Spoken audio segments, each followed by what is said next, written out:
C'est bon? Ok. Alors, bonjour mes amis. Vraiment, je veux m'adresser particulièrement à tous les Africains qui sont en Europe.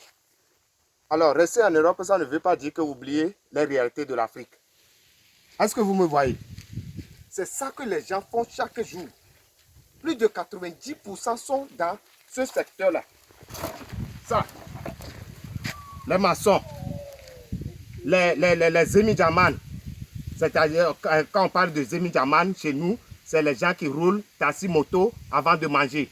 Nos mamans, nos parents, tout le monde, c'est dans ce secteur. C'est chaque jour que tu dois sortir. Aller faire ça et revenir à la maison peut-être pour gagner 1000 francs pour nourrir ta famille.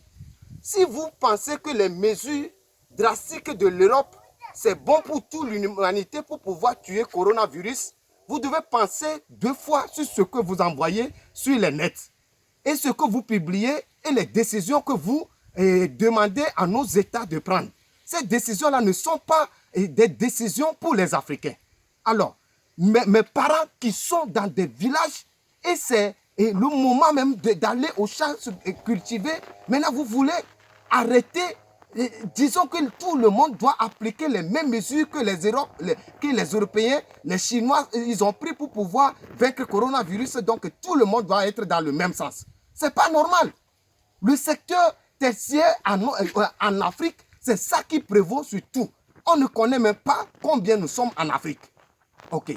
Et donc, s'il y a des mesures pour pouvoir lutter contre le coronavirus, vous devez réfléchir et faire des vidéos qui ont trait à la réalité de l'Afrique.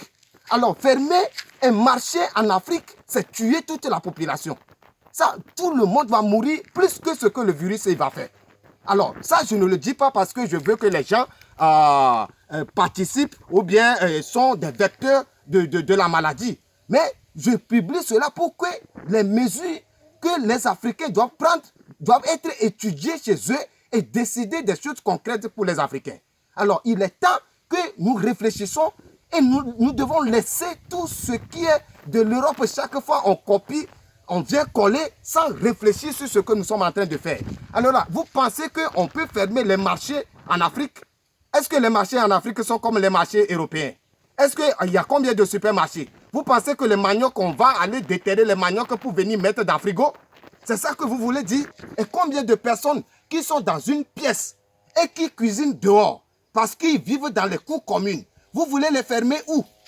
Alors, nous sommes où? Et chaque fois, on crie et on insulte nos gouvernements parce qu'ils ne prennent pas des mesures drastiques comme l'Europe. L'Afrique va mourir, tout le monde est dans ce sens et puis on insulte de gauche à droite sans réfléchir et sans dire quelque chose de concret. Hier, j'ai lu les ajournements que OMS avait fait, que non, AI ne tue pas la maladie, le soleil ne tue pas la maladie, la chaleur ne tue pas la maladie. On s'en fout. Et après, on fait quoi?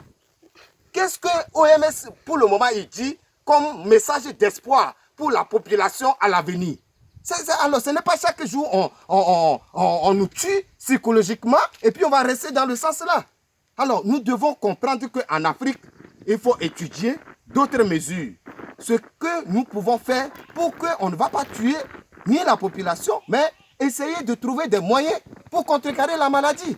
Mais on ne doit pas rester dans le même sens que tout le monde parce que l'Europe a fermé les frontières. Donc nous aussi en Afrique, on va fermer les frontières alors que nos maisons n'ont même pas de porte. Maintenant, on ferme la frontière pourquoi? Pour aller où? Dans des forêts? Même dans la forêt, il y a combien de personnes qui vont rester à 1 mètre de distance en restant dans la forêt? Alors soyons vraiment des gens concrets et réfléchissons surtout les Africains qui sont un peu partout et ils pensent que c'est fini parce qu'ils sont en Europe, en Asie, aux États-Unis. Donc les mesures là-bas, c'est ça qui convient pour tout le monde. Ce n'est pas la même chose chez nous ici en Afrique. On doit réfléchir sur ce que nous sommes en train de dire et ce qu'on doit faire.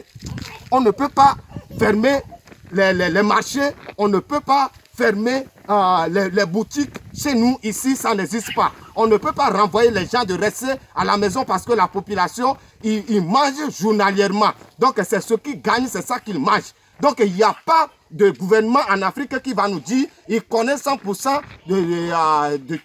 le nombre de sa population et il va envoyer à manger à toutes ces populations-là. Ça n'existe pas. Donc, réfléchissons et communiquons vraiment des informations et des idées qui peuvent nous aider. Vous pensez que les gants coûtent combien? 1 euro en Europe, ça fait combien en Afrique? Vous pensez que c'est tout le monde qui a de moyens pour acheter de gants, de cache-nez et remplacer ça à chaque 1 heure de temps? En Afrique, on gagne combien par mois? Alors, je vous avertis de réfléchissez et trouvons des mesures concrètes pour pouvoir sensibiliser les gens afin que les gens ne tombent pas dans les chaos que les autres pays sont déjà. Je vous remercie.